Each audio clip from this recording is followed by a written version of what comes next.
Assalamu alaikum. My name is Mohammad Ali Raza and welcome to my YouTube channel Concepto Chemistry. Today I am going to discuss with you chapter 13. Topic is formation of amide or formation of acet amide. It is the reaction of carboxylic acid due to OH group. So let's start. What we will study today? क्या क्या topic क्या क्या मतलब hints हैं जो हम इस lecture में डिस्कस करेंगे, कौन कौन सा कंटेंट है, तो वो मैं आपसे शेयर करता हूँ। सबसे पहले है reaction of carboxylic acid due to OH। हम कार्बोक्सिलिक एसिड का रिएक्शन देखेंगे जिसमें उसका OH जो है वो इन्वॉल्व होगा। ठीक है, फर्स्ट है फॉर्मेशन ऑफ ईस्टर, इसको मैं पहले डिस्कस कर चुका हूँ। इसके बाद है फॉर्मेशन ऑफ एसिड अमाइड, ठीक है, जो कि हमारा इस आर्टिकल का मेन ऑब्जेक्टिव है। Next one is formation of acid anhydride. I will also discuss the formation of acid anhydride. So if up till now you don't have subscribed my channel, so kindly do subscribe and like my page on Facebook and Instagram with the same name, Concepto Chemistry. And there I upload the complete lectures of chemistry, and you could be able to get the complete lectures of FSC chemistry soon, inshallah. So move to the lecture. Reaction with ammonia and acid amide is formed in this result. अब होता क्या है, हमने acid amide को prepare करना है तो उसके लिए हमें रिएक्शन तो किसी से करवाना पड़ेगा ना, तो वो हम कार्बोक्सिलिक एसिड का रिएक्शन करवाते हैं अमोनिया के साथ। तो फिर हम देखते हैं कैसे अमोनिया के साथ रिएक्शन करेगा तो हमारे पास एसिड अमाइड बनेगा। सो नेक्स्ट चलते हैं। ये मैंने एक ग्रुप लिखा है, आप मुझे बताएं ये किसका फार्मूला है। ये अमाइड का जनरल फार्मूला है, bond C double bond oxygen bond NH2। अब इधर अगर मेरे पास CH3 आ जाता है ना तो ये एसिड अमाइड बन जाएगा। ठीक है, इसे कहते हैं अमाइड। क्लियर है तब तक? सो नेक्स्ट चलते हैं। Carboxylic acid react with ammonia to form ammonium salt. पहला स्टेप क्या है, कार्बोक्सिलिक एसिड रिएक्ट करता है अमोनिया के साथ और आपके पास बनता है अमोनियम साल्ट। अमोनियम साल्ट का मतलब कि कार्बोक्सिलिक एसिड के H को आपने रिप्लेस करना है और उस जगह पर आपने NH4 लगा देना है सिंपली, तो ये आपके पास अमोनियम साल्ट बन जाएगा। And then what we have to do, which on heating produce acid amide, and then we will heat the ammonium salt and it will be decomposed into acid amide and it will release water. So I want to show you the reactions for these two steps. First one is, पहला क्या है जी, carboxylic acid का react करवाना है किसके साथ, मैंने पहले बताया अमोनिया के साथ। तो ये हमने NH3 लिखी है। NH3 को मैंने थोड़ा सा मतलब सेपरेट करके लिखा ताकि आपको क्लियर हो सके। ठीक है, ये NH2 और ये क्या चाहिए NH3। अब पहला स्टेप क्या है, अमोनियम साल्ट बनना है और मैंने आपसे पहले ही बताया है, आपने जस्ट कार्बोक्सिलिक एसिड के H की जगह पर NH4 लगा देना है, मतलब O के साथ NH4। वो कैसे मैं आपको दिखाता हूं। अब ये देखें, ये O इधर का इधर ही रहेगा, ये जो NH3 है ना ये इधर जब आएगा और H ऑलरेडी मौजूद है, NH3 आने वाला, NH3 वो और एक H ऑलरेडी मौजूद है, तो कितना हो गया NH4। तो ये आप देखें O और साथ आपके पास क्या बन गया NH4। ठीक है, तो जैसे हमने क्या किया, यहाँ पर H था, इसके जगह पर हमने NH4 लगा दिया, O वैसे का वैसे ही रहा। ये आपके पास है ammonium salt, ammonium salt of acetic acid भी कह सकते हैं आप इसे। सो नेक्स्ट स्टेप क्या है, नेक्स्ट स्टेप है हमने इसको हीट करना है। हीट करेंगे तो क्या होगा, जब हम हीट करेंगे तो इसमें से वाटर जो है वो निकल जाएगा, वाटर जो है वेपराइज हो जाएगा। क्लियर है? सो उसको देखते हैं। On heating salt will lose water vapours. Clear है? तो ये मैंने अमोनियम साल्ट को मैंने इधर लिखा, इसको मैंने हीट किया नीचे से बर्नर के जरिए से, किसी से भी सोर्स से मैंने इसको हीटअप किया, तो क्या वो वाटर के वेपर्स क्या है इसमें से निकले। अब इसमें से निकला क्या है वाटर, जैसे मैंने पहले बताया वाटर निकला, तो ये H2O मैंने लिख दिया। अब H2O को इसमें से निकाल दे, बाकी जो बचता है वो आपका कंपाउंड है। वो कैसे, CH3 bond C double bond oxygen, इसको वैसे का वैसे ही लिखे। H2O मैं इसमें से निकालूंगा, H4 है, इसमें से H2 गया तो कितने रह गए 2H। ये देखो 2H और एक ऑक्सीजन हमें चाहिए, ये वाला ऑक्सीजन जाएगा तो N और साथ H2 बच जाएगा, तो ये आपके पास कंपाउंड बन जाता है CH3 bond C double bond oxygen bond NH2। तो यही तो है एसिड अमाइड।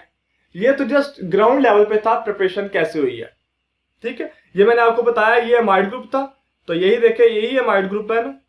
ठीक है, और साथ आप CH3 लगा दे तो आपका एसिड अमाइड बन जाता है। क्लियर है? यह था सिंपल प्रिपरेशन।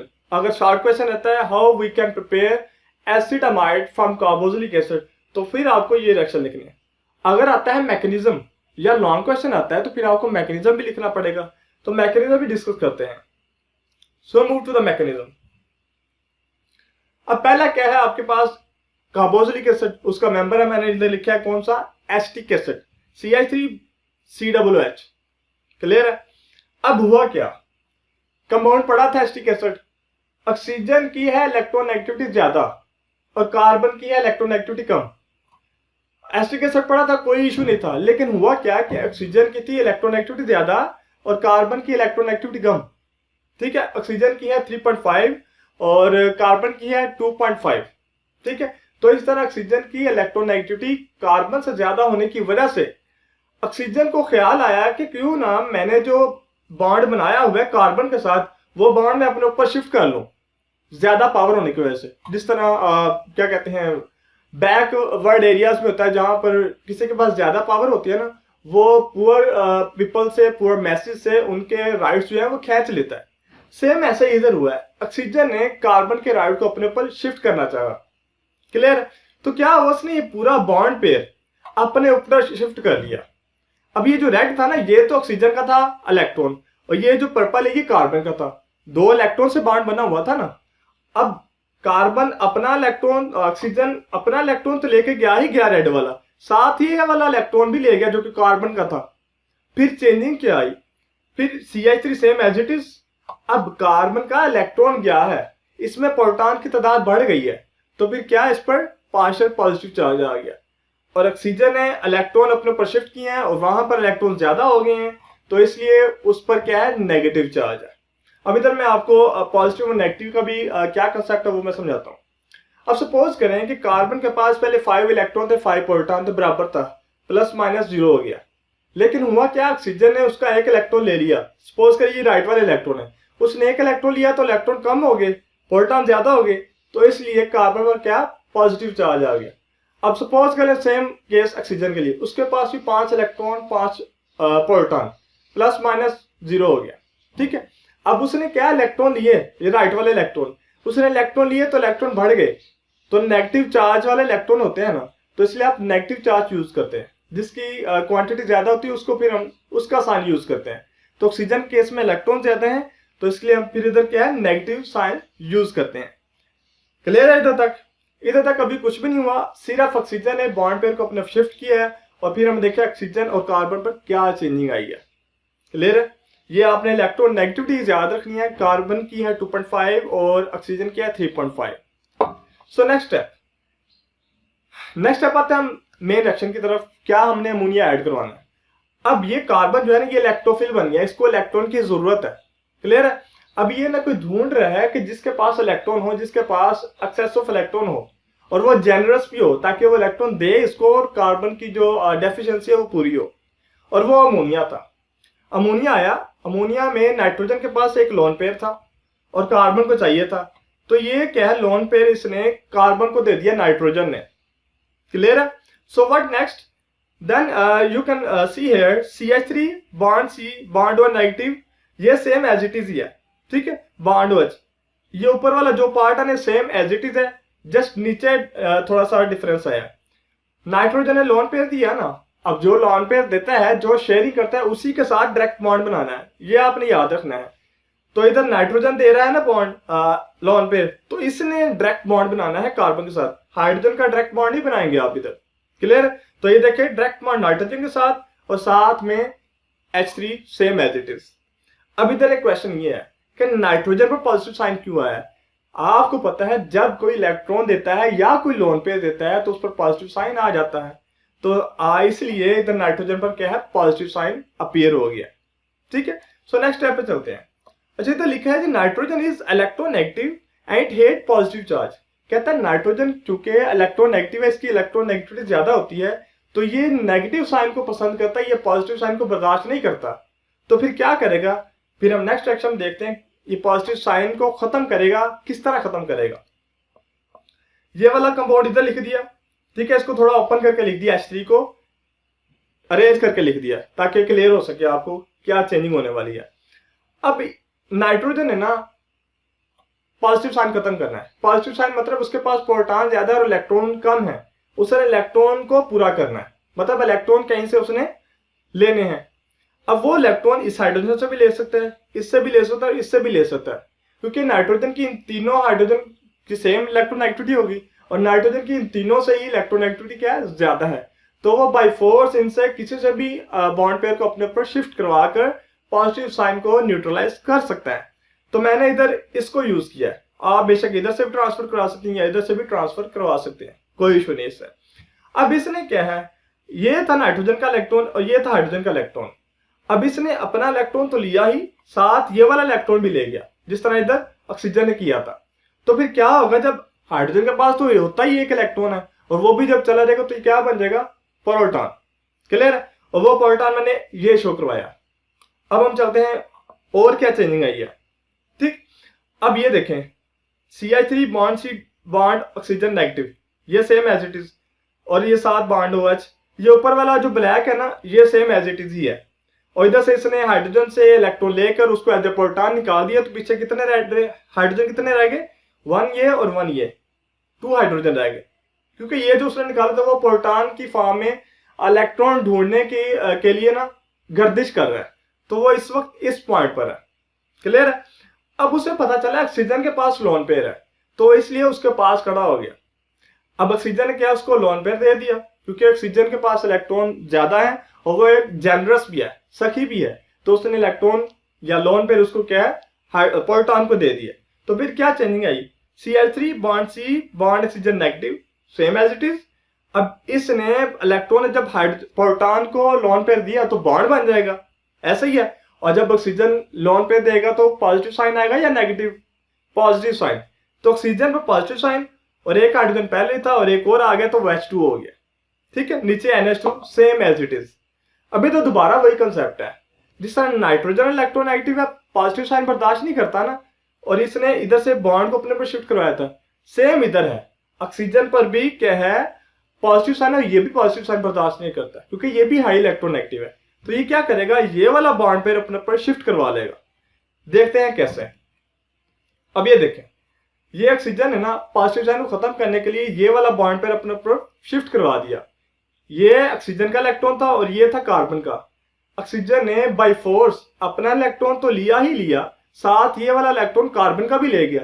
तो कार्बन फिर क्या, इलेक्ट्रॉन डेफिशिएंट हो जाएगा, तो कार्बन पर पॉजिटिव साइन आ जाएगा।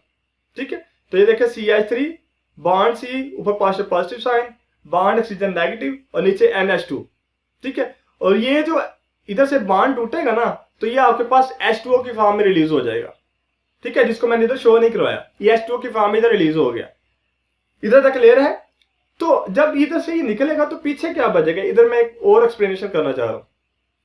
CH3 bond C bond oxygen negative bond NH2, मतलब ये वाला। ठीक है, अब इधर ना कार्बन तो बनाता है 4 बॉन्ड, इधर तो 3 है, उसकी वैलेंसी सेटिस्फाई नहीं हो रही। तो इधर आप देखें कि कार्बन को इलेक्ट्रॉन चाहिए तो ऑक्सीजन के ऊपर नेगेटिव साइन, मतलब यहाँ पर इलेक्ट्रॉन मौजूद है। तो वो ऑक्सीजन जो है ना, अफेक्शन के तौर पर, रहमदिली के तौर पर, ये वाला इलेक्ट्रॉन जो उसने पहले स्टेप में ऊपर शिफ्ट करवाए थे वो वापस दे रहा है। तो ये क्या कहता है, वही बॉन्ड पे जो उसने शिफ्ट करवाया था वो वापस इधर क्या है, प्लेस करवा देगा, तो इधर डबल बॉन्ड बन जाएगा। तो ये देखें CH3 bond C double bond oxygen और ये bond NH2 same as it is. तो इस तरह ये सारा प्रोसेस है, ये मैकेनिज्म है कैसे क्या है एसिड अमाइड प्रिपेयर होता है। ठीक है, रिएक्शन से तो हम ऐसे लेता है कि सिंपल क्या है, जस्ट H को रिप्लेस किया, अमोनियम साल्ट बना, उसको हीट किया, वाटर निकाला और आपके पास एसिड अमाइड बन गया। लेकिन जब मैकेनिज्म देखा तो आपने देखा क्या क्या कंसेप्ट उसमें यूटिलाइज हो रहा है। तो ये था मैकेनिज्म एसिड अमाइड का। सो नेक्स्ट चलते हैं, formation of acid anhydride. In presence of P2O5 के प्रेजेंस में ये रिएक्शन होता है एसिड एनहाइड्राइड का। अब इधर वर्ड है एनहाइड्राइड, उसका मतलब क्या है? Anhydride meaning is to remove water. Anhydride का मतलब है वाटर को रिमूव करवाना कंपाउंड में से। वो कैसे, वो मैं दिखाता हूँ आपको रिएक्शन से। 2 एसिटिक एसिड के मॉलिक्यूल ले, ठीक है, उसको पहले वाले को सेम एज इट इज लिखते CH3 bond C double bond oxygen bond OH। दूसरे वाले का जो OH है ना, मतलब उसको इन्वर्ट करके लिखें। ठीक है, मतलब OH जो है ना आमने सामने हो, एक का OH दूसरे का H, ये वाटर निकाल दें। चाहे आप पहले का H दूसरे का OH ले ले, वाटर निकालना है आपने जस्ट दोनों में से, ठीक है। तो ये वाटर निकल गया। अभी तक देखे बाकी सेम एज इट इज आपने बॉन्डिंग बना देनी है। CH3 bond C double bond oxygen bond, ठीक है। ये ऑक्सीजन के साथ बॉन्ड है, इसको आप भूल जाएं कि इधर कुछ भी नहीं है। ये वाला बॉन्ड ऑक्सीजन के साथ बन जाएगा और बाकी ये bond C double bond oxygen bond CH3, ये सारा आप क्या है इसको देख सकते हैं कि किस तरह कोई भी चेंजिंग नहीं है। जस्ट आपने क्या करना है, इसको मूव कर देना है और ये वाला बॉन्ड डायरेक्ट इसके साथ अटैच कर दें, तो ये आपके पास आ जाएगा जी acid anhydride, that is prepared just by the removal of water molecule. Clear है? So this was today article reaction of carboxylic acid due to OH, and in this article we discussed the formation of acid amide and the formation and the reaction of acid anhydride, that how we can prepare acid anhydride just by the removal of water. So stay tuned and stay happy. Thank you.